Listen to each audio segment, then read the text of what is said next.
देखते हैं. So the question was that if Z1 minus Z2 bar belongs to R and Z1 Z2 both belongs to R. I hope it is clear now. Now it is, I'm audible also, and I think uh, whatever I'm writing is okay. So if Z, so question yesterday we ended up was that if Z1 minus Z2 bar belongs to R and Z1 Z2 belongs to R, then it implies that both Z1 and Z2 are real, or one of them is conjugate of the other. One of them is conjugate of other. So this was the last question that we were dealing with, right? So okay. So see, if Z1 is equal to 0 or Z2 equal to 0, then there is nothing to prove. Why I'm saying this? See, let's say I take one of the cases. Let's say Z2 equal to 0. If Z2 is equal to 0, then it implies Z1 minus Z2 bar should belong to real according to the given things. We have been given that Z1 minus Z2 bar belongs to R and Z1 Z2 belongs to R. So if we take Z2 equal to 0, we get that Z1 belongs to R. And 0 is also a real number. So what does it imply? It implies that both Z1 and Z2 are real. So clearly it proves one of the hypothesis. Okay. If we take Z2 equal, instead we take, if we take Z1 equal to 0, it implies that minus Z2 bar must belong to R. Now let us say that Z2 bar is, let's say, A. Then it implies that if we take again a conjugate of a real number is again same. So Z2 also belongs to R. So what does it imply? It again implies that both Z1 and Z2 are real. So there is nothing to prove, because if we take both Z1 and Z2 equal to 0 or either one of them equal to 0, then obviously both of them would be a real number. So it proves the point. Now what we have to take, we'll take now, let us assume that Z1 and Z2 and Z2 are non-zero. Let us assume that Z1 and Z2 are non-zero. Now, if Z1 and Z2 are non-zero, then what will happen? See, we already know that Z1 and Z2 belongs to R, and we know that Z1 minus Z2 bar also belongs to R. So what I'll do, I'll multiply them. See, when I multiply them, I already know that if two real numbers are multiplied, then they give another real number. So it implies that Z1 into Z1 Z2 minus Z2 bar, sorry, Z2 mod whole square also should belong to real. Now there would be two cases. See, now from here just understand that if Z1 belongs to R, if Z1 belongs to R, then this is real number, then this must be real, only then the product would be real. If it so happens that this becomes a complex number, then complex number multiplied with a constant, let's say, let's any real constant would again give you a complex number only.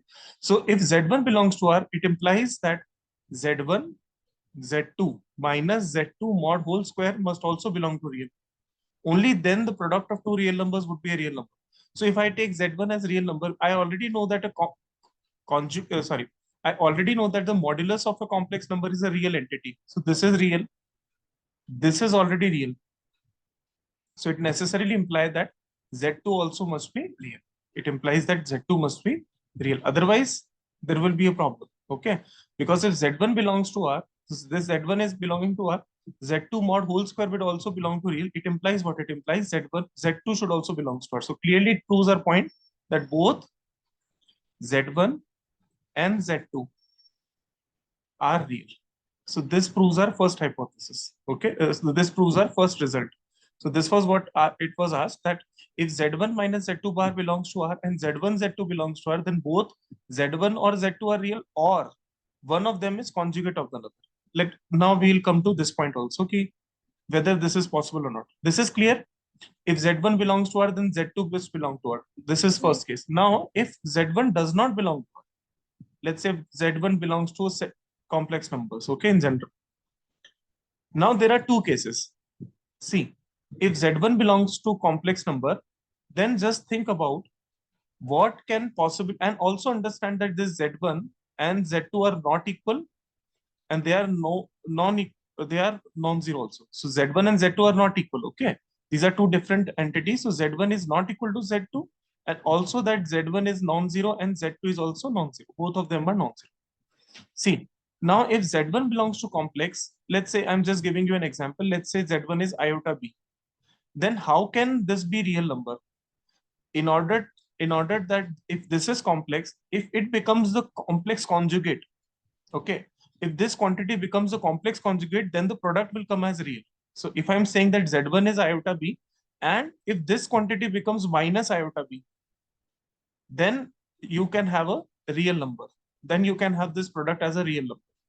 Or if this is a complex number and becomes zero. So there are two cases. The case one would be Z1, Z2 minus Z2 mod whole square. If it becomes equals to Z1 bar, then it is fine, because if it becomes equal to Z1 bar, then Z1 into Z1 bar becomes Z1 mod whole square, which ultimately belongs to real. Or another case can be Z1, Z2 minus Z2 mod whole square becomes zero. Okay, there are two possibilities. If I take Z1 from set of complex number, if it is real, then Z2 has to be real. So both Z1 and Z2 are real. But it is not always necessary that Z1 would be real.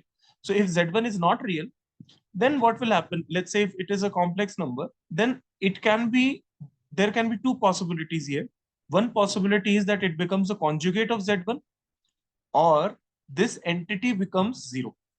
In both of these scenarios, we can get real number. Otherwise, it will not be real number. Let's say if I'm saying that this is some complex number, this is some complex number, this cannot be purely real, because if it is purely real, then real into complex would give you a complex.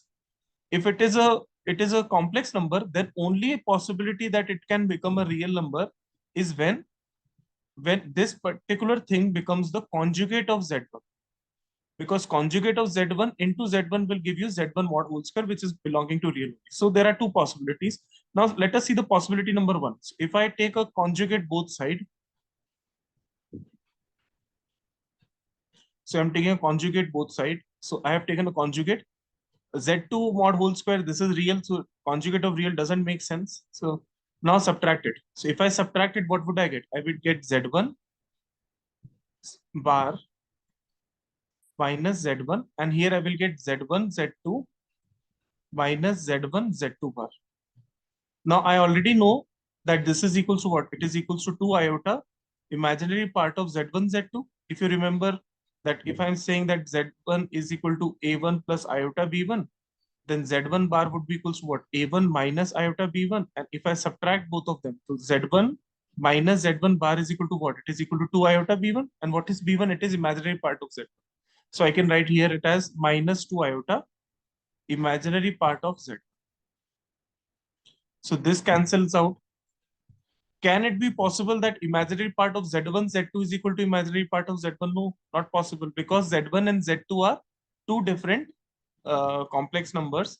If they are two different complex number and they are both non-zero complex numbers, so let's say if I take Z1 is equal to, let's say, A minus iota B, and if I take, let's say, Z2 is equal to C plus iota D, and if I take this way, then clearly I can write that Z1, Z2 multiplication would be equals to what? It would be equals to AD plus BC. Imaginary part of Z1, Z2 would be AD plus BC. So here AD plus BC would come, and here A, D, BC are all non-zero. And here imaginary part of Z1 would be simply B. So clearly we arrive at a contradiction. So this cannot be the case.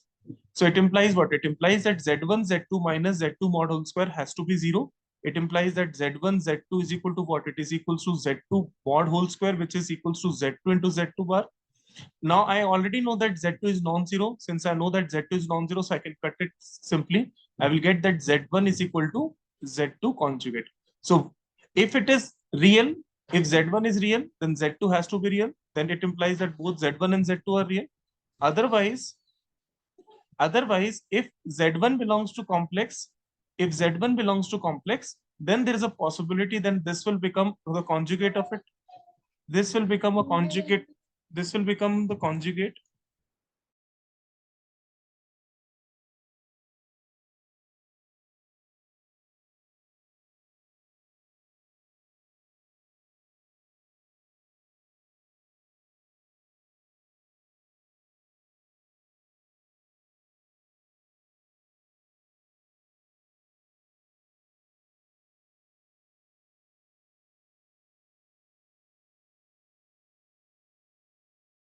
Okay. Am I audible right now? So if the another case would be Z1, Z2 minus Z2 mod whole square should be 0. It implies that Z1, Z2 is equal to Z2 into Z2 bar. Z2 gets cancelled because Z2 is non-zero. It implies that Z1 has to be equal to Z2 bar. So if Z1 is not real, then one has to be conjugate of another. Or again, if you take both side conjugate, then it gives you Z1 is equal to Z2 is equal to Z1 conjugate. So the another possibility is one of them should be conjugate of. Is that clear? Yes, sir. Okay. So this sums up your complex numbers. Now, there is important inequalities that you should remember. See, whenever we have to establish some new proofs or something, we'll have to see all these things. Now, we have to write all these things. So just give me a minute.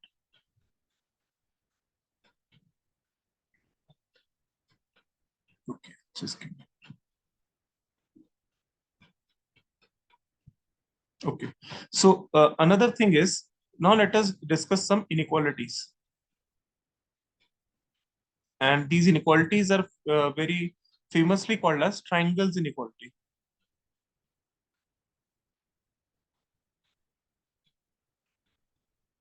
Okay, so let us discuss them. And this is very important. See, I've told in real analysis also that in mathematics, whenever we have to prove certain things, these inequalities becomes very indispensable. So one has to keep a good care or good understanding of these inequalities. Okay.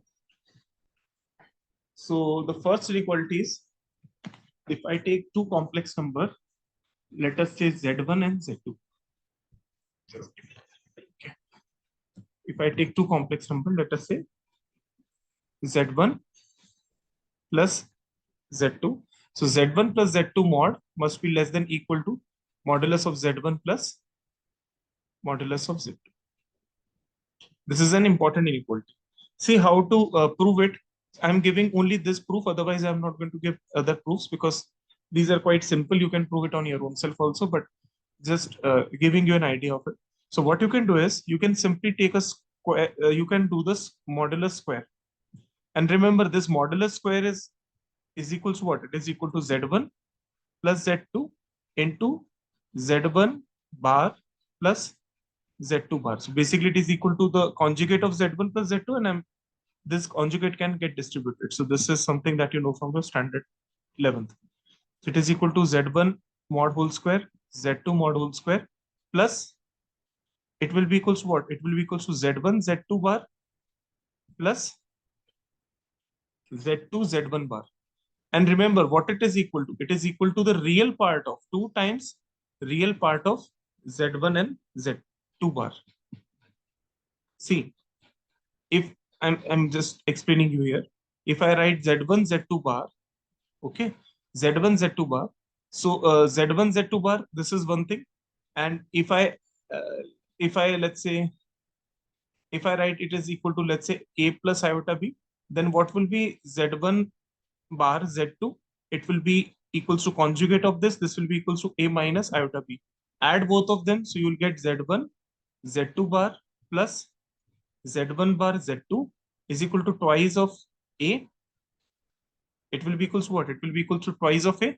And what is A after all? A is nothing but it is equal to real part of any of one of them. So I'm writing the, sorry, I'm writing the upper part. Okay. So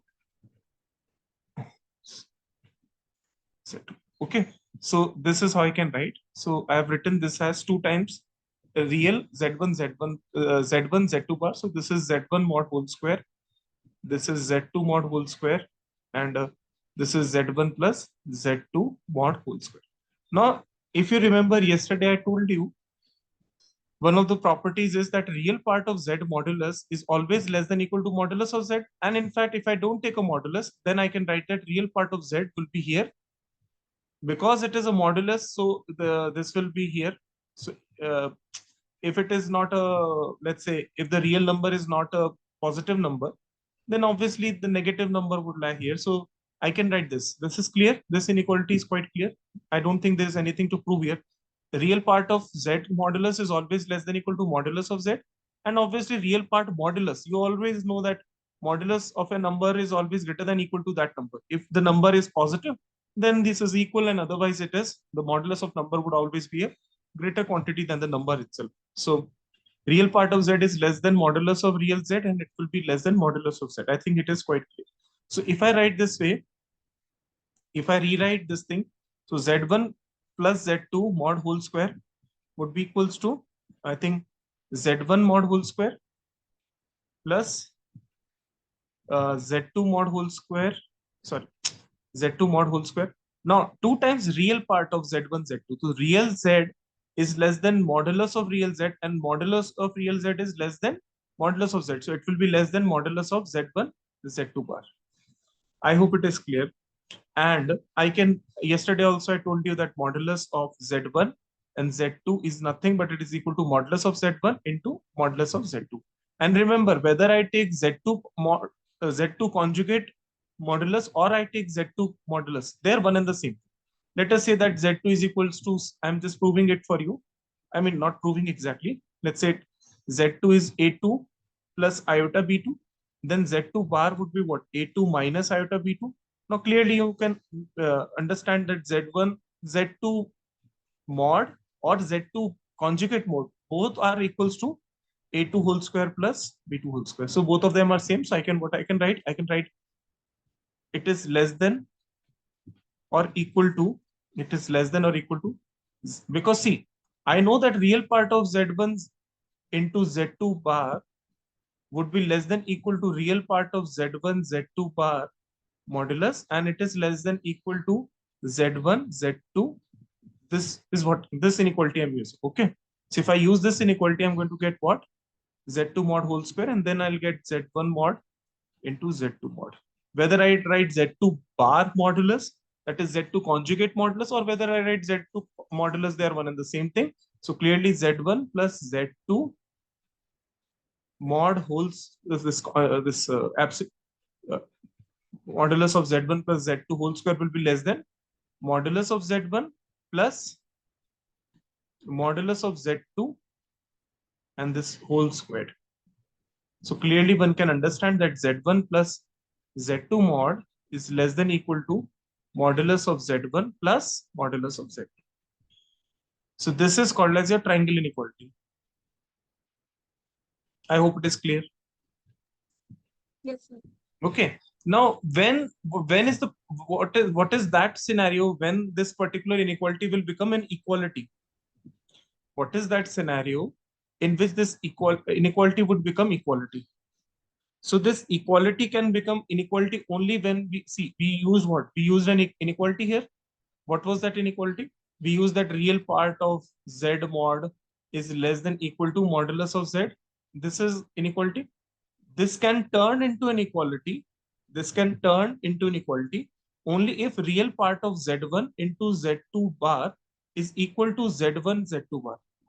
So if instead of this inequality, if I use this equality, if I use this real part of z modulus equal to mod z, then this inequality would have not appeared. Then equality would have existed. So I'm writing equality exists if and only if. Okay?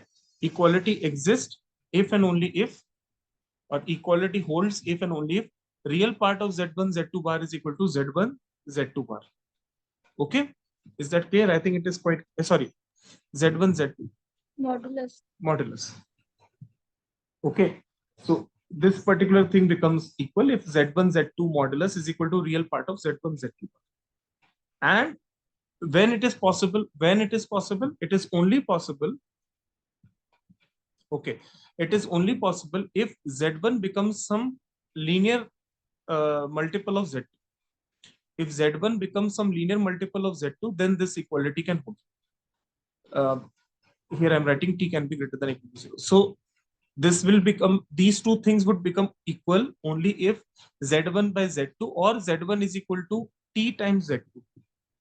Z1 is equal to t times z2. If it becomes so, then this will become equal. You can verify it by your own self. This will be an easy things to do. So equality can exist only if so. Always remember, whenever you are whenever you are learning these inequalities, always remember the case when they are equal.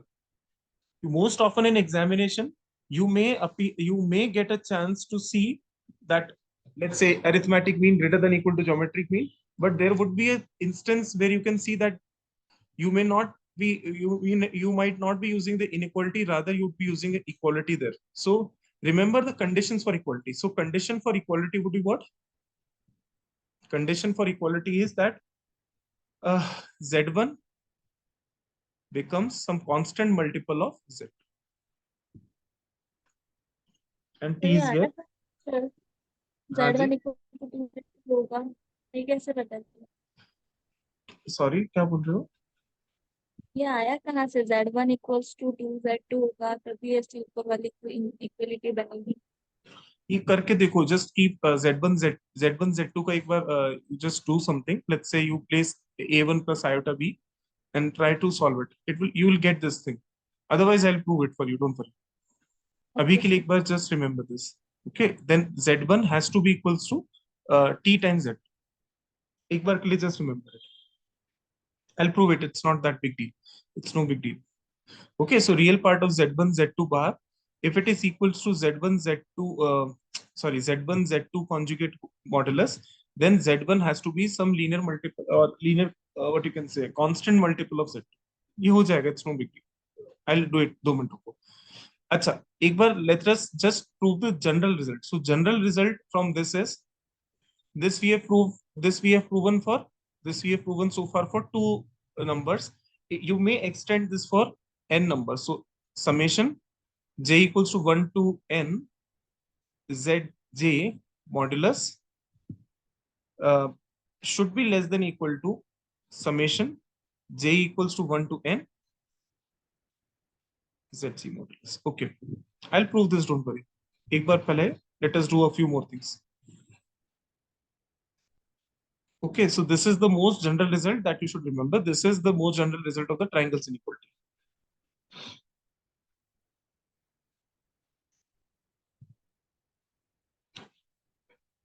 Is that clear? Yes sir. Okay. देखो ऐसे इसको ऐसे prove कर सकते हो, बस simple है, इसमें सोचने की बात नहीं है. देखो just giving you an idea ना, अभी एक मुझे एग्जैक्टली याद नहीं है, बट एक आइडिया लिख लो. एक तो एक मिनट जस्ट, ठीक है. So this portion you are asking ना, ये कैसा आ रहा है? देखो सी, what it is given that real part of z1 into z2 bar should be equals to what? It should be equal to t z1 z2 modulus this thing. So if I replace z1 by, let's say, what should I say? Let's say a plus iota b and z2 by c plus iota d. So what would be z2? Z2 would be c minus iota d. Anything like whatever be the case, this will be always greater than equal to 0, isn't it? After all, it is a what you can say, it is a positive number now, because z1 z2 bar ka mod can either be greater than equal to 0. Okay, it can be Yes, sir. greater than equal to 0. So let us write that this is equals to, let's say, t or something. Okay, so it implies that z1 into z2 bar should be equals to some real number. When it is real only, then see, if it is equals to, let's say I'm writing any real number, let's say I'm writing it is equal to lambda. So real part of z1 z2 equals to what? Lambda.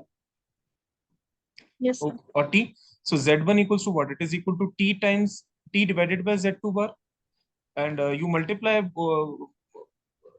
like both sides by z2. So if I multiply here z2, here also I'll get z2. So it is equal to z1, and let's say I'm writing lambda. So lambda divided by z2 mod whole square into z2. So this is some constant. You take it as, let's say, t. So z1 is equal to what? T times z2. Is that clear? So so equality holds only if one is constant multiple of another. Okay, so is that clear? So ये पहली inequality. Second इसी से कर सकते हो. Second is not that difficult. Second is modulus of z1 minus modulus of z2 is always less than equal to z1 minus z2. I mean, this is a special case of what you've done above. You can find the proof in any of the books. This is another inequality. Remember this. Okay, whatever you have done above, you can use that only. So whatever you know, already we know that z1, z2 modulus is less than what? z1 plus z2. So what you can do, you can write z1 is equal to z2 plus uh, z1 minus z2. So instead of writing z1, you can write z1 is equal to z2 plus z1 minus z2. Now you can take modulus. So modulus z1 is equal to what? It is equal to modulus of z2 plus z1 minus z2, and it will be less than equal to modulus of z2 plus modulus of z1 minus z2, and this will be like modulus of z1 minus modulus of z2 will be less than equal to modulus of z1 minus z2. And similarly, instead of z1, you can write z2 is equal to what? You can write z2 is equal to uh, z1 plus z2 minus z1. And same steps you can approach. And here you would get z2 modulus minus z1 modulus less than equal to z1 minus z2. If I combine both of them, so here it is modulus of z1 minus z2, here it is z2 minus z2. So instead of writing two different things, I can take a modulus and write this. If it is positive, then you will get z1 mod minus z2 modulus. If it is negative, then you will get this part. So I think this is how it is proved in the books also. You can find the proof, more elaborate proof in book, but I have given you just an idea how to go about it. So remember, this is another triangles inequality and it is important. Is that fine? I hope it is clear Yes, till sir. now. Okay, Yes. good. So these are all basic things. You can always do it. Like these are really very basic things. Okay. So yesterday, when we were doing argument of a complex number, you may have remembered that I told you that argument may have many values. Okay. So another thing that is important in complex numbers, that is definition of principal argument. Why it is required and what it is, let us discuss that. So see, whenever we were writing that a complex number can be represented by what? It can be represented by modulus and exponential iota argument of z. And what was argument of z? Argument of z is, you know that in first quadrant, if I write, it is equals to tan inverse of, let's say if I'm writing that z is equals to some x plus iota y, then clearly this would be equals to tan inverse y upon x if I'm writing in the first quadrant. Now the point is this, if I'm writing, let's say 1 comma 1, so argument of z would be simply tan inverse 1. And tan inverse 1 may be equals to pi by 4, it may be equals to 5 pi by 4, and it may be equals to n pi plus pi by 4, where n belongs to set of integers, because you know that tan theta is a periodic function with a principal period of pi. So most general solution would be n pi plus pi by 4, and would certainly would mean that the arguments have infinite number of distinct values. Okay, so argument I'm writing here, argument of z may have me has uh, infinite number of infinite number of different values, and which makes it something called as multi-valued function. So we'll discuss all these things in detail, but right now just understand that this becomes a multi-valued function. Okay, this becomes a multi-valued function because for a single input, you're getting infinitely many outputs. So in fact, this is infinitely many multi-valued function. Okay, so it has infinite number of different values associated with a single input. Let's say if I wanted to find the argument of z. So what mathematicians have done, in order to specify a unique value to this argument, we have restricted this argument to something called as a principal argument. So what we do, we restrict our argument to certain values.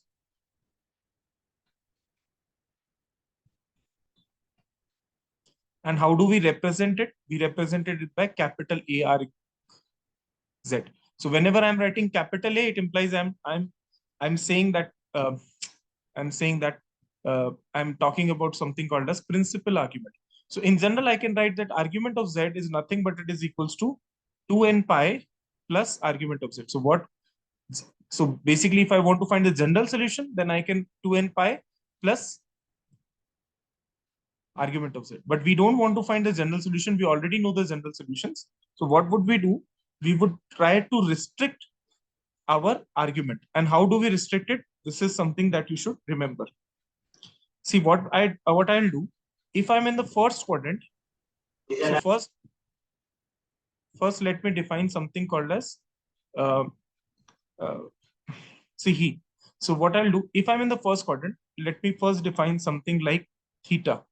And theta is nothing but it is equal to tan inverse of modulus of y by x. So what I am doing, if I'm talking of any complex number, what I will do, first I will find this quantity, which is tan inverse of modulus of y by x. So if I'm in the first quadrant, my principal argument would be nothing but it is equal to this value. That is tan inverse of modulus of y by x. Okay. If I'm in the second quadrant, what I will do, I will simply write it as pi minus theta. If I'm in the third quadrant, I will write simply minus pi plus theta. And if I'm in the fourth quadrant, I will simply write it as minus theta. If I am in this axis, I'm on this axis, then the argument would be simply pi by 2. And if I'm on this axis, the argument would be simply minus pi by 2.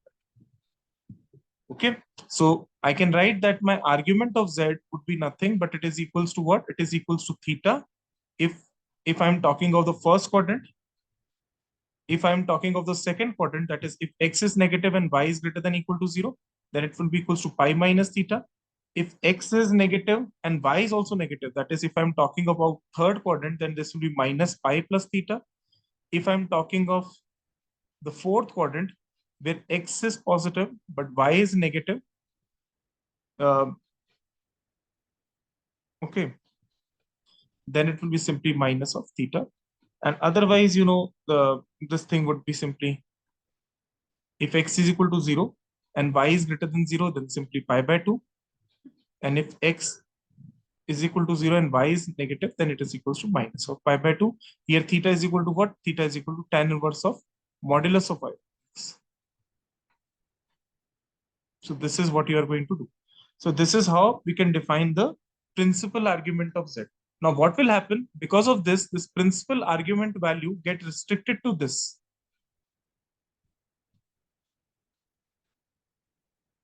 Principal argument value gets restricted to this. So this is why we do, now whatever values you are going to speak, it will come between minus pi to pi. And for every complex number, you will have a unique argument. And this unique argument is called as the principal argument of a complex number. I hope it is clear. Sir ये जो theta pi minus theta इसको याद ही करना पड़ेगा या इसका कोई concept है ऐसे डिसाइड करने का? ना याद करना पड़ेगा. कंसेप्ट नहीं. See what we have to do, you have to make it a single valued function ना.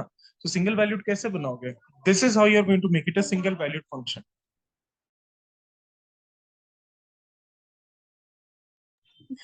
If it was not the case, if you wanted to write between 0 and 2 pi also, then you would have written the, but here we want to restrict it between minus pi to plus pi.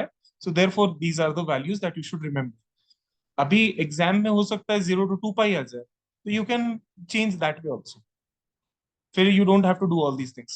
If 0 to 2 pi is the answer, then obviously this angle would be some, let's say if I'm writing tan inverse of minus 1, and if I'm saying that argument of z comes between 0 and 2 pi, then you can obviously give an answer as 3 pi by 4. Here also I think answer would be 3 pi by 4 only, but here answer would change. Let's say if I'm writing tan inverse minus 1 comma minus 1, if I'm giving tan inverse minus 1 comma minus 1, that is if I'm talking of fourth quadrant, third quadrant, and if I'm trying to find the values between 0 and 2 pi, then I can write 5 pi by 4 here. If I want to restrict my argument in 0 to 2 pi, but that's not the case. I have restricted my argument between minus pi to plus pi, so therefore I have to write it in this fashion. So all these things are like very basics from inverse trigonometry only. So therefore you have to remember it. Otherwise it's not even worth remembering also. You can understand whatever I've written. It's not that difficult thing. Okay. Yes, sir. Okay, that's fine. Okay. So this is one thing. All other properties, all other properties I'm just